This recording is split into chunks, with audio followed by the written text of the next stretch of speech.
we've built our workplace, the physical setting, we've built our job selection process really around neurotypicality, what works for the majority of us. If we start embracing universal design in how we set up the workplace and how we set up the work environment and how we set up the selection process, we will see people succeed. But what we need to do is we need to recognize that this is a double empathy problem. So for a long time, we have thought about this from the sense of how the individual with a disability or how the autistic individual is struggling to communicate with us. We need to start thinking about how we're struggling to communicate with them as well. And forgive me for using the us, them pronouns there. But what I'm trying to hit at is both parties, the neurotypical and the neurodivergent, are struggling to communicate with each other, and we need to tackle it from both sides.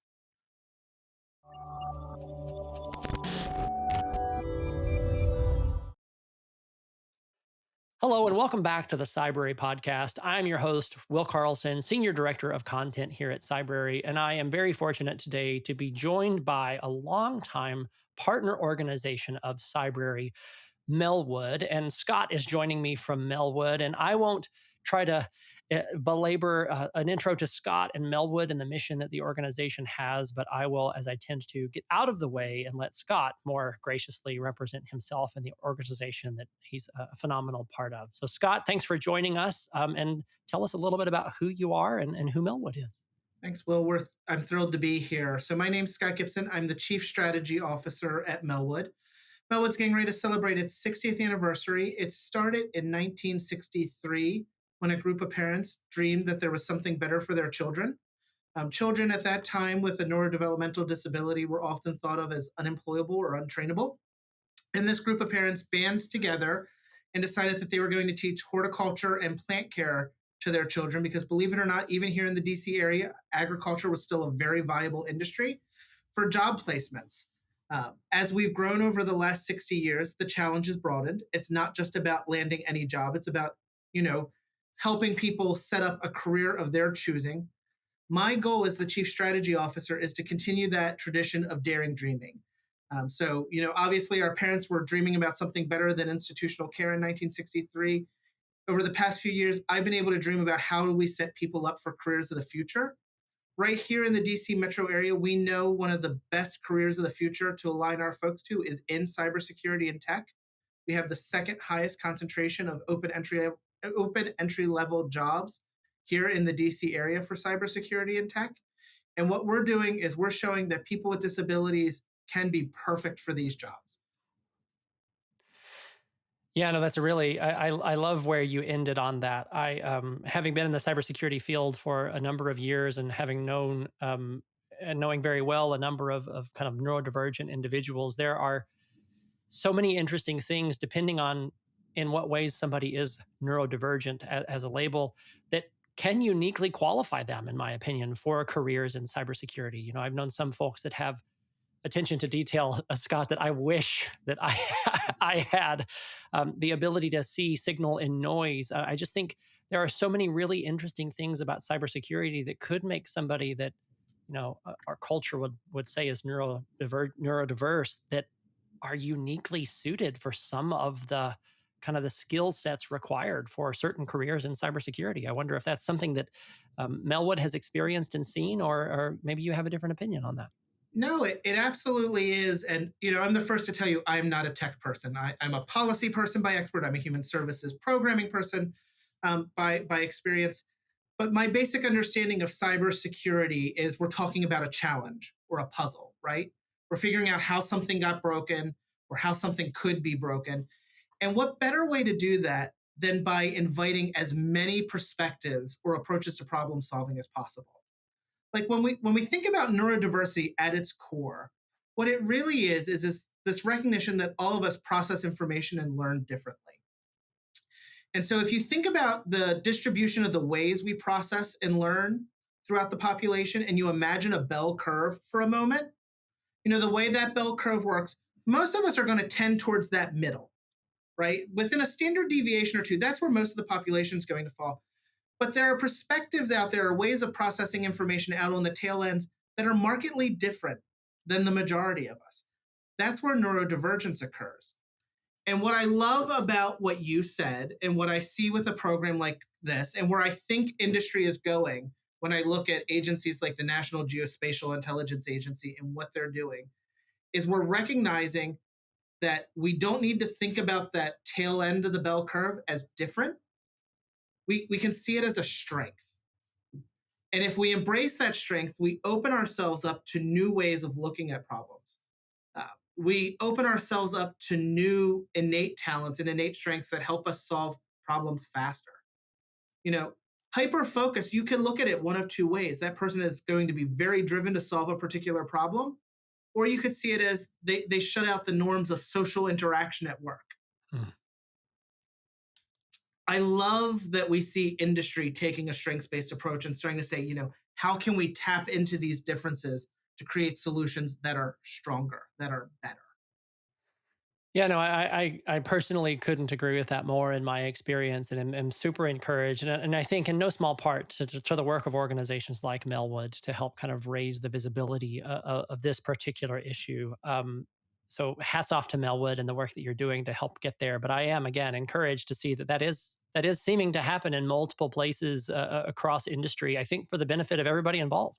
Oh, absolutely. And I would love to take credit for it. And I think the nonprofits like Melwood do a lot of work. But I think one of the things that we have to reconcile with is that 1 in 40 children today is diagnosed as on the autism spectrum. And that's just one form of neurodivergence. This isn't just going to be a social good, this is going to become an industry imperative. When we're talking about that large a portion of the population, this is potential workforce that we just simply cannot leave untapped, particularly when we keep seeing articles about the war for entry level talent. We know there's a project out there called Cyberseek, that kind of maps out where the entry level tech jobs are and what the need is. We know that there are more jobs than people to fill them today. At the same time, we know that if you're an adult with a disability, whether it's autism or another disability, you're more likely to be unemployed and underemployed, despite the fact you might be perfectly suited for these jobs. What we're really doing here is we're recognizing these problems can solve each other. Yeah, no, I again, you and I are going to be in high alignment throughout the discussion today. So fully expect that, everybody here. I am curious. So, to your point about kind of right fitting the right individual for the job in front of them, regardless of what that individual brings to the table. I mean, maybe I'll say it this way: like, if I were to be told I had to be an artist and draw, I would not find fulfillment or success in that particular career. And I think in many ways, industry has somewhat done that as far as social and performance norms.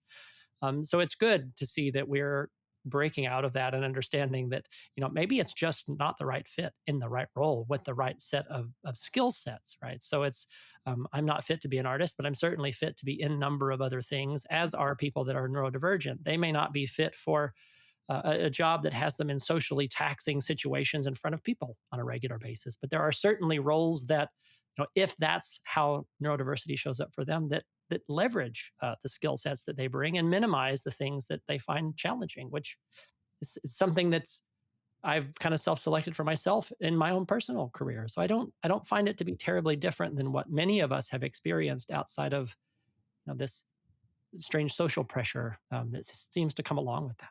And it's not just roles, it's settings as well. So, absolutely the way the job is structured plays a part. One of our participants once said, we're saltwater fish. If you put us in freshwater, we're always going to struggle. But if you put us in saltwater, we'll be just fine. We've built our workplace, the physical setting, we've built our job selection process really around neurotypicality, what works for the majority of us. If we start embracing universal design in how we set up the workplace and how we set up the work environment and how we set up the selection process, we will see people succeed. But what we need to do is we need to recognize that this is a double empathy problem. So for a long time, we have thought about this from the sense of how the individual with a disability or how the autistic individual is struggling to communicate with us. We need to start thinking about how we're struggling to communicate with them as well. And forgive me for using the us them pronouns there. But what I'm trying to hit at is both parties, the neurotypical and the neurodivergent, are struggling to communicate with each other, and we need to tackle it from both sides. So we do need to reevaluate, how are we selecting talent? How are we setting up our work environment? And I can talk about some of the ways that plays out. Like if you think about entry level talent hiring, very often it is based on hiring for attitude and training for skill. We've all heard that advice. When you're coming out of college, the reality is you don't have much to put on your resume to prove know-how. you know? And so somebody's making this bet, can I invest in this person and train them to be the employee I want to be? And they're often making that bet based off of their social interaction. Mm-hmm. Well, one of the diagnosis criteria for autism is pervasive challenges with social interaction. We are kind of culturally taught that eye contact is a sign of being forthright, and lack of eye contact is a sign of being evasive. Well, we know that some individuals, because of their neurodivergence, will struggle with eye contact throughout their entire life. If we can be aware of these biases and account for them in our selection process, then we're more open to neurodiversity. If we can reevaluate our job selection process altogether to evaluate tasks and know-how and kind of move away from that social interaction being important, then we will have a better hiring process. Or look at the college career fair. Audio hypersensitivity is a very common trait for a neurodivergent individual to experience. If you put that individual in a crowded exhibition hall where there are tons of booths and 30 conversations going on within a close perimeter, they may be hearing all of that background noise in a very distracting, very uncomfortable way. Yes. We're not setting people up to succeed. So what a lot of researchers are doing is they're starting to talk about this as double empathy and make sure that the conversation is shaped around changing how we communicate with people with disabilities and neurodivergent individuals, and not just trying to find ways to help individuals with neurodivergence or disability communicate better with us. We've got to tackle it from both sides.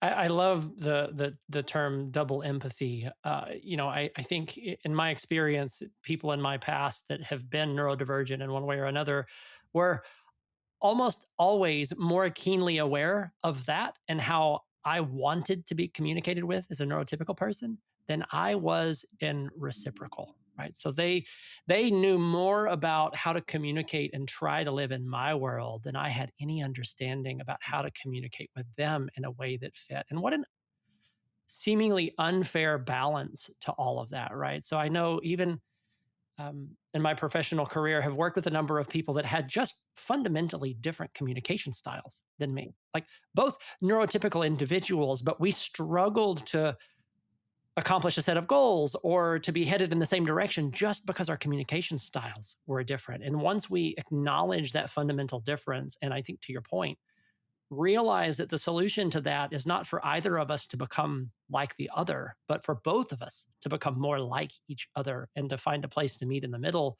was really when we won. So having the same expectation of both neurotypical and neurodiverse people doesn't seem like much of a stretch to me in practice, although it's somewhat seemingly difficult when there's a disconnect of awareness on either side of that kind of continuum. The good news is that industry is recognizing that this disconnect is there, and programs like abilIT are starting to bridge the gap. So on one level, it's really easy to look at abilIT as a program supporting individuals with disabilities to launch careers in tech. And we do that really quite well. So for 14 weeks, we are leveraging the Cybrary platform on tech skills. So somebody can earn a certification, CompTIA, ITF, A+. We've had people earn Network Plus and Security Plus to demonstrate they have know-how. And what we weave into that is what we call our personal and professional development training. How do we help teach the skills that you'll need to succeed in the workplace? A lot of it's around self-advocacy and teaching people how to communicate their needs or how to build up their natural systems of support, because we all have natural systems of support in our home and our workplace. But sometimes we need help building them. One of our participants said, we're helping teach those social interaction activities and behaviors that a lot of us take for granted, but that just aren't intuitive for some individuals with disabilities. And yes, we do that. That's a main focus of the 14-week program is to build that up. But because we're building up a strong pipeline of talent of these individuals, we also have employers coming to us and Mm. saying, all right, how do we now tap in to this pipeline and how do we make sure barriers are removed? And so we're seeing leading employers like CGI and GDIT, MITRE, and KPMG coming to Melwood, and we're giving them disability awareness training, neurodiversity awareness training. We're facilitating introductions to talent, but we're doing it in a way where we're helping that employer recognize where the obstacles may be and how they can get around them, because we do have to take that double empathy approach and tackle this challenge from both sides. Well, that's great, and you've actually already segued kind of into my next train of thought here, and that's to get some explanation and to better understand the nature of the abilIT program. So I guess my question was going to be like, if we both acknowledge that there is this fundamental need in the market of both, uh, you know, the spectrum of people being better equipped to understand each other, and that as far as business is concerned, we have to take some different approaches and have a different sensitivity to that. I would assume that the way that we're training neurodiverse people is going to need some equally different approaches. So, to your point about the job fair, putting somebody who's neurally diverse in a classroom of 300 plus peers in a lecture hall, for example, may not be the best learning outcome for that individual. So I'm curious if, if it's through partnerships between organizations like Melwood and Cybrary, but what does the difference in approach for training individuals that are neurodiverse look like? And how is Melwood seeing those show up?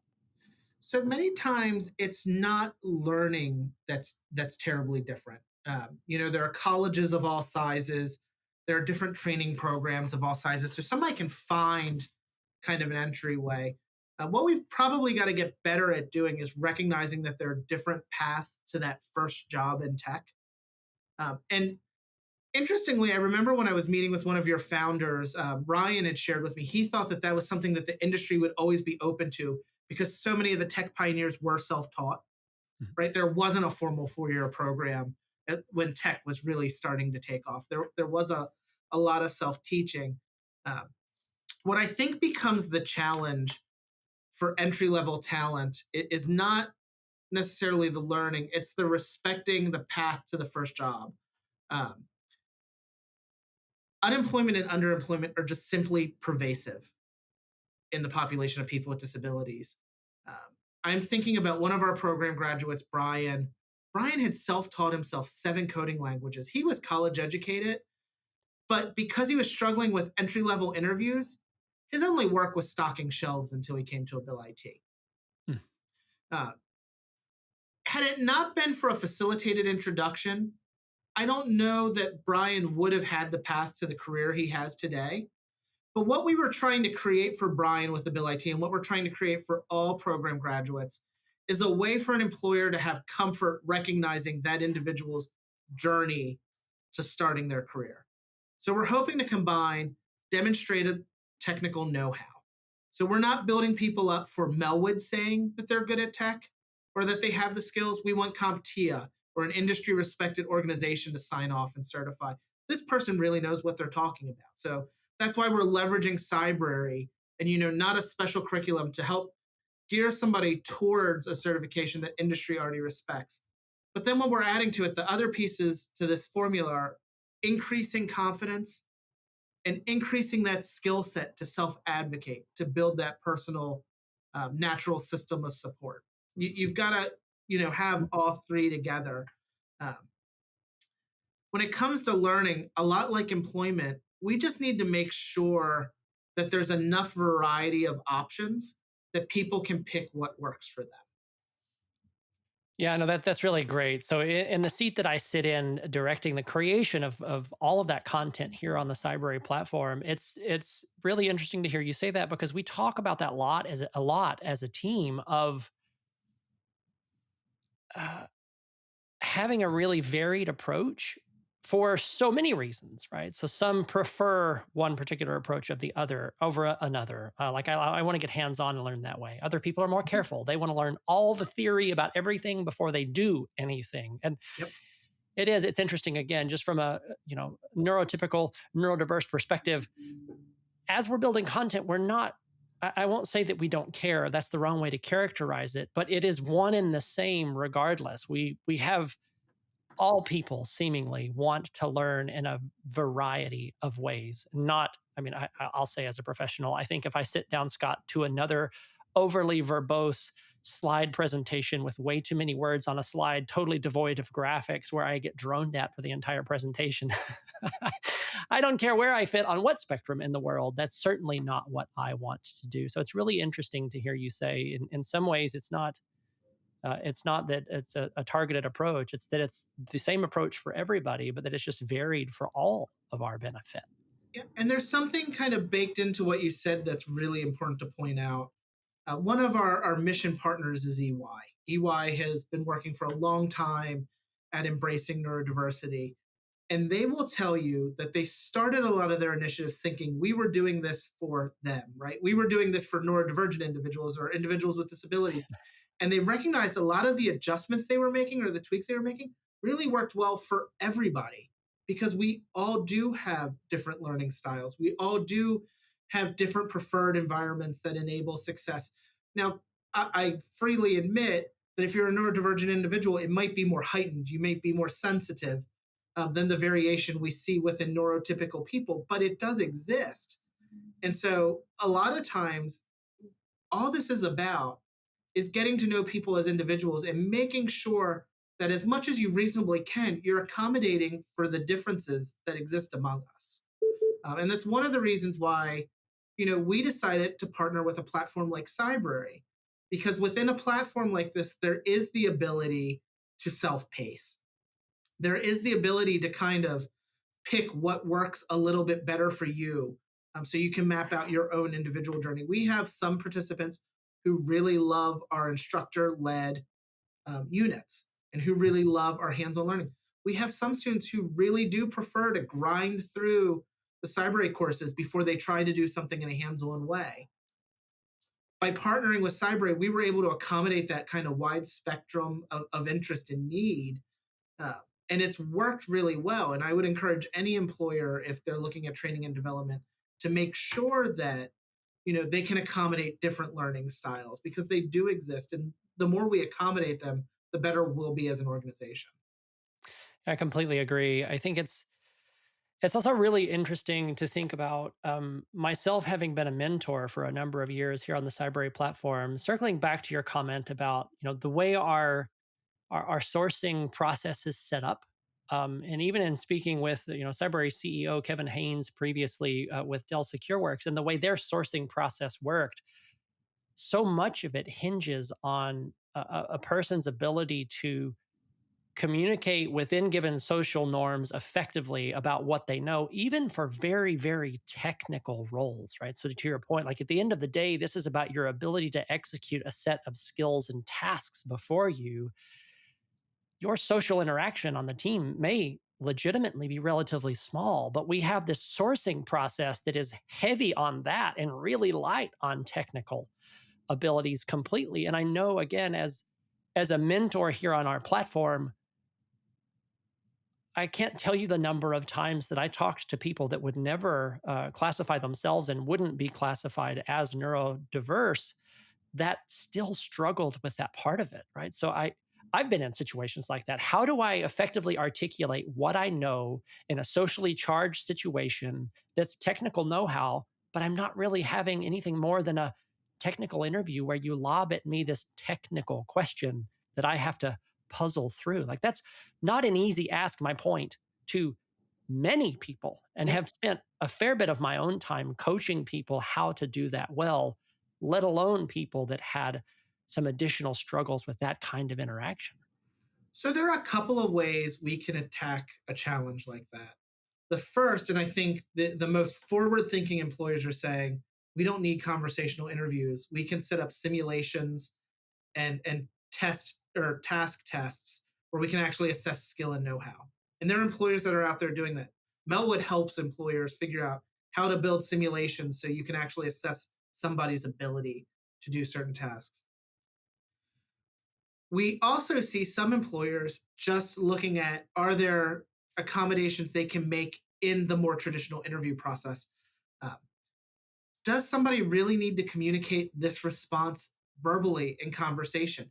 Can you have somebody come to the office, give them a written challenge, and ask them to write out a statement? Have a workstation set up where they type out an answer or an explanation. Because candidly, more often than not, we need somebody to effectively communicate in writing, not in a conversation. What's really important is, can somebody summarize something in a one-page memo or an email, more often than not? Or do we give certain questions in advance of the interview as an accommodation?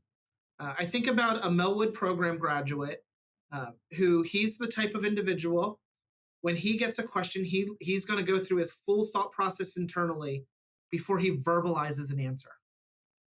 That's just his nature.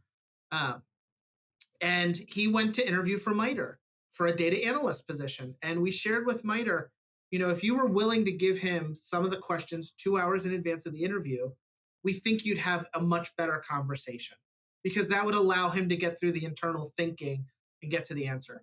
He was one of those individuals, we always said, he kind of warmed up in a meeting. The first 45 minutes of a meeting, he was going to be very quiet. You would get talking in the last 15 minutes, because that's when he kind of caught up and got through his process. So they did that. And the way I understand it is, they have this question that they ask in every data analyst interview. And the nature of the question, there's not a right or wrong answer. It's to see how people tackle the problem. And they always had one of three varieties of a response to this. And our program graduate gave them a completely new and novel approach to solving the challenge, and commented on the three approaches that they customarily heard. And I can tell you, 2 hours was not enough time for him to sit and research, all this stuff. It wasn't like he went and kind of built up his answer in a way that others couldn't. He just had time to think about it. And then he communicated a full answer. And they debriefed the interview and said, that was probably the best discussion of this challenge question they'd had in the decade or so that they've been asking the question. And I'm proud to say he's there now. And he is tackling problems from a different perspective. And he's become a very valuable member of the team and has won awards. But knowing that he's an individual that kind of warms up in conversation, is going to start very quietly.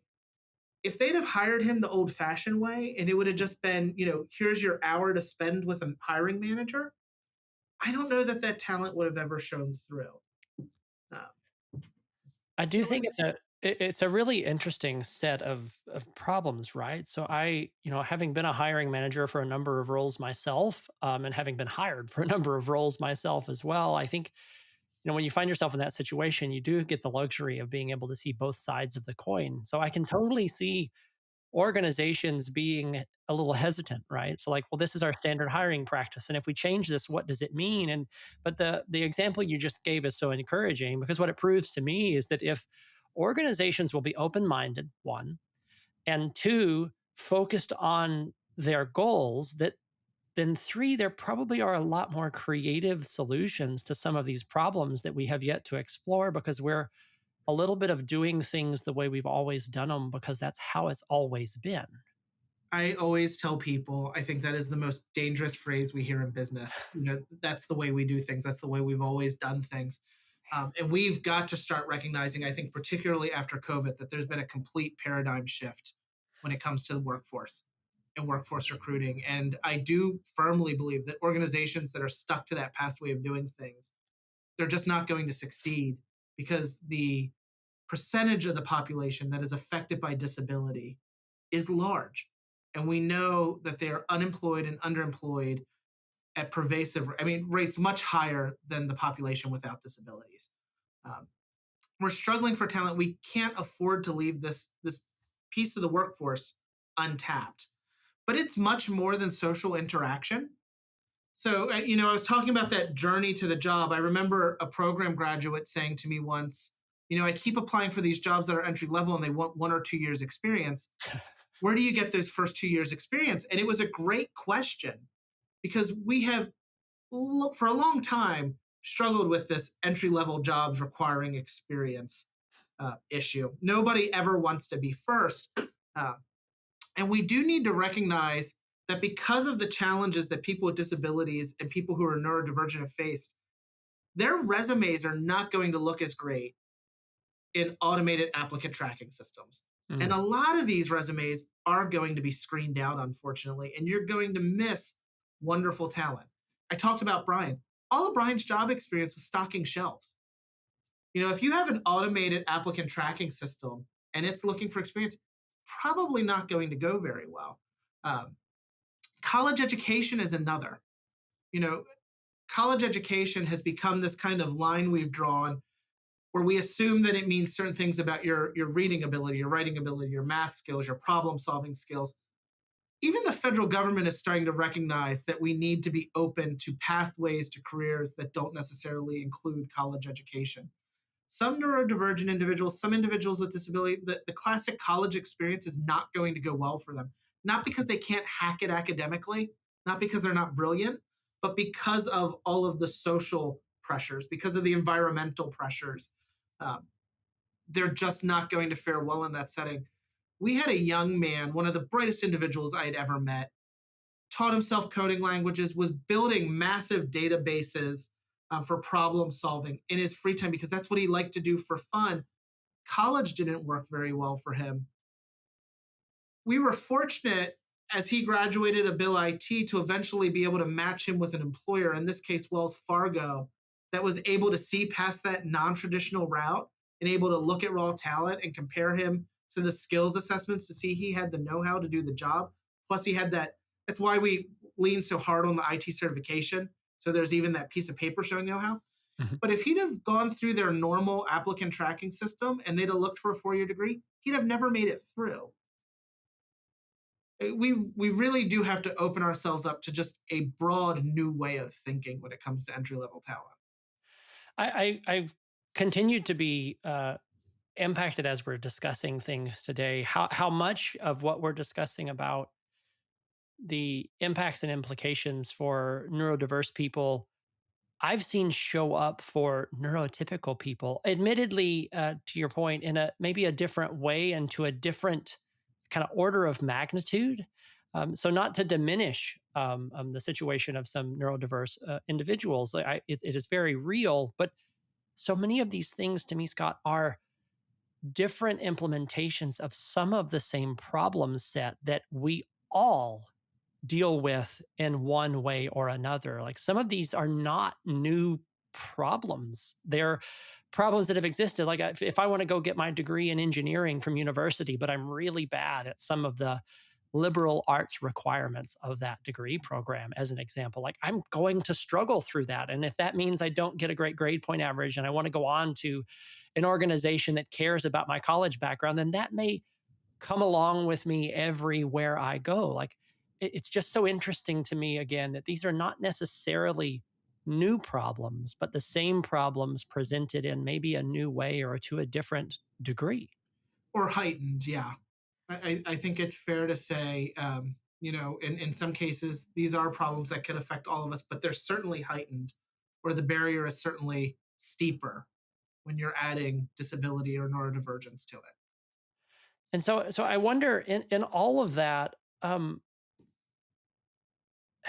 and maybe this is the $1 million question that Melwood is working on. And I'll ask the question by first saying that um, I appreciate and again applaud the high touch, high connection making process that Melwood is following to kind of, I won't say circumvent, that's the wrong way to characterize it, but to help people get around some of the roadblocks that our traditional process creates. It makes me wonder, as an industry or an organization, for those listening, I'm thinking of particularly those that are hiring managers in security organizations today, those that are executives in those organizations, those that are leaders in those organizations. Like, what can we do to help advance this problem at scale? Not to work Melwood out of work. I don't know that that's ever going to happen within the foreseeable future, but how do we do this at bigger impact than organizations like Melwood stepping in and just making these connections happen? Like from where you sit, is there a way that we can each impact the outcomes of this particular problem, or should we leave it to the qualified hands of nonprofits like Melwood? So I think we start by being aware of it And I think it does help to have an outside organization like a Melwood come in and help you learn where those barriers may be. When Melwood comes in, for most organizations, what we do first is we say, ask your workforce, because the reality is you probably have people with disabilities, you probably have neurodivergent individuals on your workforce now. You just may not know it, or you may not be thinking of Mhm. it, right? Um, I think what organizations need to do as employers to get to a place where they can solve this problem at scale is first start really thinking about what is truly required to succeed in the job. Forget everything else, but at the core, what is truly required to succeed in the job? And then they should ask themselves, how do we cast the widest net, and how do we make sure our filters for the selection process are only weeding out those individuals that can't meet what is required for the job? It may mean that we have multiple paths for somebody to get from applicant to job. Perhaps we keep the traditional interview, but we add to it quarterly or monthly assessment processes that allow people to move through and be tested on skill set. Maybe we start looking at this as a specialized recruiting tool. Almost every large employer has a university or college recruiting arm, right? They have a specialized recruiting arm that's focused just on people coming out 4 year. What and many have a specialized recruiting arm on transitioning veterans. What if we started saying we're going to develop a third specialized recruiting arm that's focused on this population of people with disabilities, this population of neurodivergent people, and is going to introduce them to a pipeline that didn't exist before? The Melwoods of the world, our goal is to put ourselves out of business. I mean, we are going to keep churning out talent who is ready to launch careers and helping build people up. But this network, Melwood's not unique. There are Melwoods in every community. And if industry would start treating the Melwoods of the world like colleges and universities, and start saying, we're going to start fishing in these ponds. Here's where we're going to recruit. We're going to have a specialized team who's going to think about recruiting very differently. I think they'd succeed.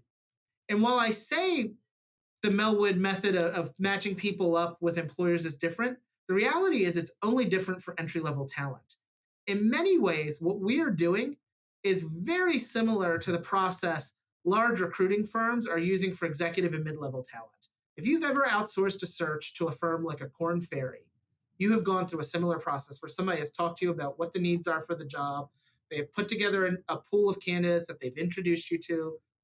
They've told you what makes them tick or what's going to attract them to the opportunity, and you have a highly individualized process. We're really good at doing that for C-suite and for executives and for mid-level talent. I would argue we could do it for entry-level talent too, and we would solve one of our biggest workforce challenges. It is really interesting, right, from the cybersecurity perspective in particular. And I think with the way that some recent macroeconomic trends have been shifting the balance of power, as it were, between employers and employees, and a number of pundits have a number of opinions on that. I think that will continue to be an interesting situation, as it were, to watch generally. But um, in cybersecurity, it's really pointed, right? So when you look at the number of open roles and the lack of people to put into it, here at Cybrary, we talk a lot about one of our core tenets is to help solve the capacity problem in the market. And one of the ways that we believe that we will go to work in doing that is to cast a wider net, to Yeah. stop fishing out of the same ponds, as it were. So, for security organizations to stop growing their teams by taking from the teams of others, like that may do one organization good for a while, but it certainly doesn't solve our industry and our kind of collective global problem of cybersecurity well. And it's just to your point of having, that third arm outsourcing at organizations like Melwood um, could be a huge impact to that particular skill shortage. That is a new approach to finding really highly qualified talent for these roles that organizations haven't seemed to been able to fill for years and years, with no seeming improvement in sight, minus a couple of departures along the years when the gap has shrunk only to grow again. And you don't have to take my word for it. I mean, leading researchers, Dr. Kevin Pelfrey at the University of Virginia, has put out studies on how autistic individuals, in many ways, have innate strengths that make them perfectly equipped to handle these cybersecurity roles. And we do see it: affinity for repetitious tasks, hyper focus, the ability to spot a break in a pattern very, very quickly, um, an affinity for regulation and process. We see that. We're also seeing leading employers recognizing that actually here in the US, we're falling behind on this talent war for neurodivergent talent in particular. So the National Geospatial Intelligence Agency launched an amazing pilot in partnership with Melwood and with MITRE. MITRE actually funded it, uh, to look at how do we embrace neurodiversity in these types of security roles. Um, but part of what inspired NGA to take the leap on this was they had visited similar operations that were already underway in Israel and other parts of the world, where they are leaning in, and they're reaping the rewards of opening themselves up to neurodiversity and casting a wider net to fill these hard to fill roles and to bring in different perspectives to the challenge. So I think all the signs are there that this is a positive investment for an employer to make. The increasing struggle to fill these talent roles, the increasing capacity challenge, it's just going to make it an imperative. This isn't just a good thing to do because it helps people. It really is a business imperative that just also happens to be a good thing to do.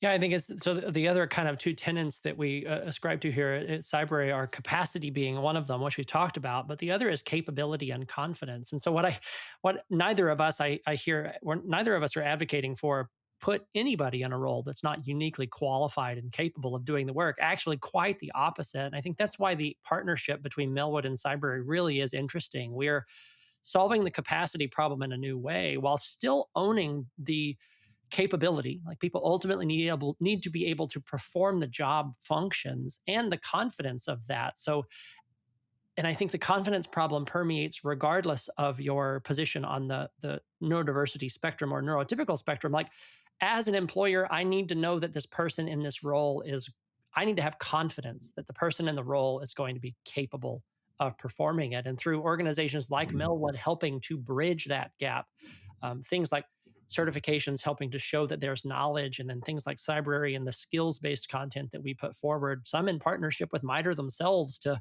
show that people can really do and perform the functions of that role. It starts to be a really compelling, holistic offering, I would say.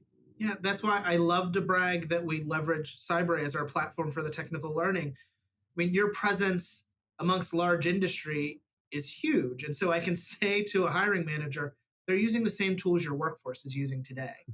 They're taking the same modules, they're taking the same tests. And that's why it's so important that it's not Melwood certifying the technical know-how, it's CompTIA, and that we leverage industry respected standards. I want to be incredibly clear that we're not talking about watering down job standards. What we're talking about changing are the artificial, I call them the artificial barriers to employment. Whether or not somebody had a great conversation with you, that's really an artificial barrier to employment. Whether or not somebody's, job experience to date has been stocking shelves, or whether they were the one that was able to land the great internship with the tech firm while they were in college, that's kind of an artificial barrier if they can show you, if they can demonstrate that they have the know-how. So what I'm actually, a number of things obviously, but what some of the big takeaways like for the audience listening today, I love to, when we have conversations here on the podcast, not leave it theoretical, not leave it with, well, that was a great discussion, and I'll move on with my life, but really distill it down as much as we ever can to, okay, well, I agreed with that. I heard the call. Now what? And what I'm hearing, kind of two big things for the now what to me, and I'd love for you to add anything I'm missing, Scott, here as we, kind of come down to a close today.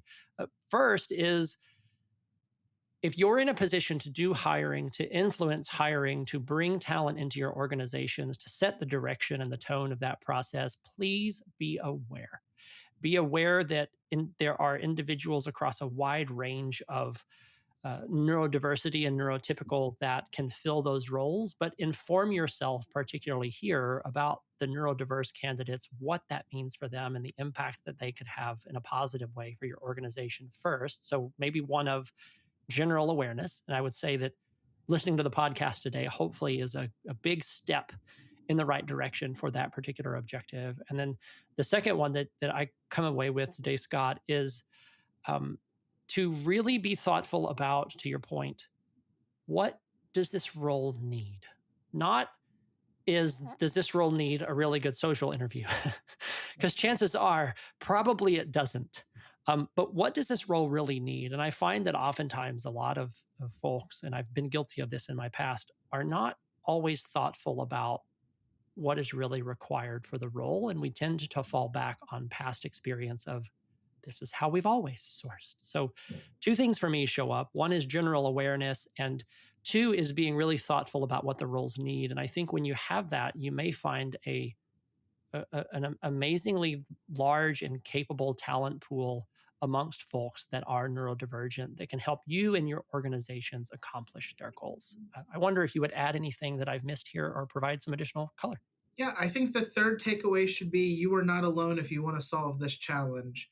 Yeah. If you have entry level talent roles, roles where you'd be comfortable hiring somebody into their first tech job, and you're struggling to fill them, reach out to Melwood. Melwood's producing graduates every year that are perfect for these roles. If we can't help you because we don't have presence in your area, we have a mission aligned nonprofit in your area that we can refer you to. So to keep it easy for today, I'm going to say reach out to us. www.melwood.org is our website. Like I said, we will connect you with talent, or we will refer you to a vocational rehabilitation agency or nonprofit in your area who can help you, because that's what we're here to do. We're here to make this easy for you. So whether it's us, whether it's one of our mission aligned nonprofits in other areas, we're going to be there with you every step of the way. This is not a big journey that you have to take by yourself. That's great. Scott, thank you so much for joining today. Thanks to Melwood for a continued partnership with Cybrary. We are truly fortunate to be able to be a part of the amazing program that Melwood is putting together. And I personally am honored that Cybrary continues to be a partner in this initiative.